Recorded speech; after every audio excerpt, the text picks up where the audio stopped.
మన రాష్ట్ర ముఖ్యమంత్రి రేవంత్ రెడ్డి గారు తీసుకునేటువంటి ప్రజా వ్యతిరేక నిర్ణయాలతో పాటు గతంలో ఏదైతే తెలంగాణ ఉద్యమంలో ఆనాడు గౌరవ తెలంగాణ రాష్ట్ర సాధకులు కేసీఆర్ గారు తెలంగాణ యావత్తును ఒక్కటి చేయాలనే ఉద్దేశంతో ఉద్యమం జరుగుతున్నటువంటి సందర్భంలో మరి ఆనాడు నిర్మితమైనటువంటి తెలంగాణ తల్లి నిర్మాణం కావడానికి అనేక కారణాలు ఉన్నాయి. ఆనాడు నీళ్లు, నిధులు, నియామకాలు, ఆత్మ గౌరవాన్ని కూడా మనకు దక్కించినటువంటి సమైక్య ఆంధ్ర పరిపాలనలో ఈ తెలుగు తల్లి మాకు ఏనాడు కూడా న్యాయం చేయదు, తెలంగాణ రాష్ట్ర ఏర్పాటులో మాకు తెలంగాణ తల్లి కావాలని ఆ రోజు ఉద్యమంలో వచ్చినటువంటి ఒక ఆలోచన, ఈ తెలంగాణ తల్లి యొక్క నిర్మాణం ఏదైతే ఉందో, విగ్రహ నిర్మాణం ఏదైతే ఉందో, అనేక మంది కళాకారులు, తెలంగాణ వాదులు, తెలంగాణ ఉద్యమకారుల యొక్క ఆలోచన విధానంతో నిర్మితమైనటువంటి తెలంగాణ తల్లి, ఈ తెలంగాణ తల్లిని ముందు పెట్టుకొని ఉద్యమాన్ని నడిపినాం.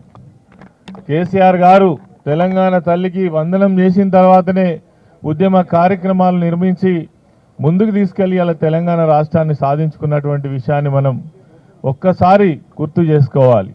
కానీ ఈరోజు వచ్చినటువంటి కాంగ్రెస్ ప్రభుత్వం, రేవంత్ రెడ్డి ప్రభుత్వం యొక్క మరి ఆచరణ చూసినట్టయితే ప్రజలకు ఇచ్చినటువంటి హామీలన్నీ కూడా పక్కకు పెట్టి ఆయనకు అత్యవసరంగా మనం ఆ రోజు తెలంగాణ రాష్ట్రం అని టీఎస్ అని పెట్టుకున్నాం, దాన్ని అర్జెంటుగా టీజీ అని మార్చిండు.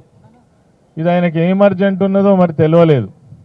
అట్లనే తెలంగాణ తల్లి విగ్రహాన్ని మారుస్తామని ఇప్పటికే 6 నెలల సంవత్సరం నుంచి, అంటే ప్రభుత్వం వచ్చినప్పటి నుంచి పాట పాడుతున్నట్టుగానే ఇలా తెలంగాణ తల్లి విగ్రహాన్ని కూడా మార్చి అది మరి ఆవిష్కరణ చేసేంత వరకు కూడా గోప్యంగా ఉంచి ఎవరికి తెలియకుండా దాన్ని దాచి ఉంచి కేవలం ఈరోజు కాంగ్రెస్ తల్లిగా ఆవిష్కరించినటువంటి విషయాన్ని మనం చూస్తున్నాం.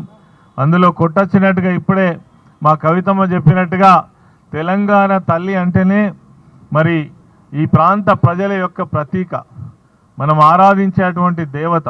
ఒక గ్రామ దేవతను ఏ విధంగానైతే మనం ఆరాధిస్తామో తెలంగాణ తల్లిని కూడా అదే విధంగా ఆరాధిస్తాం. చరిత్రలో నిలిచిపోయేటువంటి ఒక విషయం తెలంగాణ తల్లి అనేటువంటిది. మరి బతుకమ్మ అనేటువంటిది తెలంగాణ ప్రజల యొక్క ప్రతీక. ఈరోజు బతుకమ్మ తెలంగాణ ఉద్యమంలో మరి ప్రపంచ వ్యాప్తి చెందినటువంటి బతుకమ్మ పండగ. ఆనాడు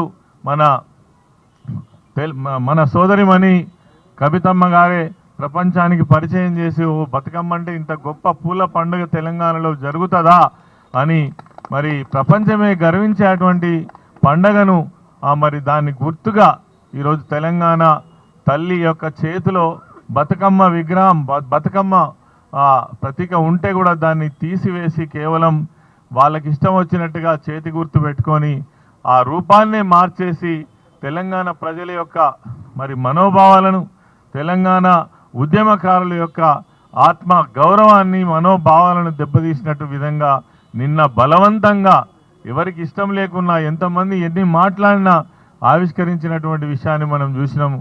ఇది తెలంగాణ ప్రజలందరూ కూడా తీవ్రంగా వ్యతిరేకిస్తున్నారు, బాధపడుతున్నారు, మరి ఆత్మక్షోభ కూడా పడతా ఉన్నారు. తెలంగాణ వాదులందరూ కూడా దీన్ని యావత్తు తెలంగాణ ప్రపంచమే వ్యతిరేకించాల్సినటువంటి అవసరం ఉంది. నిన్ననే కేటీఆర్ గారు చెప్పిండ్రు, ఖచ్చితంగా మళ్ళీ మంచి రోజులు వస్తే మీ విగ్రహాన్ని మీ గాంధీ భవన్కు పంపిస్తాం, మా నిజమైన తెలంగాణ తల్లిని ఇవాళ మనం మళ్ళీ ఏర్పాటు చేసుకుంటామనే ఆత్మవిశ్వాసాన్ని కూడా మనకు అందించడం జరిగింది. గ్రామాన ఉన్నటువంటి ఇవాళ తెలంగాణ తల్లి విగ్రహాల దగ్గర దీనికి నిరసనగానే ఈరోజు పాలాభిషేకాలు జరుగుతున్నాయి. అందులో భాగంగానే మరి మన తెలంగాణ భవన్లో మరి మా సోదరిమణి కవిత మేడం గారి ఆధ్వర్యంలో ఈరోజు అందరూ కూడా కలిసికట్టుగా ఈ తెలంగాణ తల్లి విగ్రహానికి మనం ఈరోజు పాలాభిషేకం చేసుకోవడం మరి తెలంగాణ ఉద్యమానికి పాలాభిషేకంగా భావించవచ్చు. తెలంగాణ ప్రజల మనోభావాలకు అనుగుణంగా పాలాభిషేకం చేసుకున్నట్టుగా భావించవచ్చని ఈ సందర్భంగా మనవి చేస్తూ అందరికీ ధన్యవాదాలు తెలియజేస్తూ జై తెలంగాణ.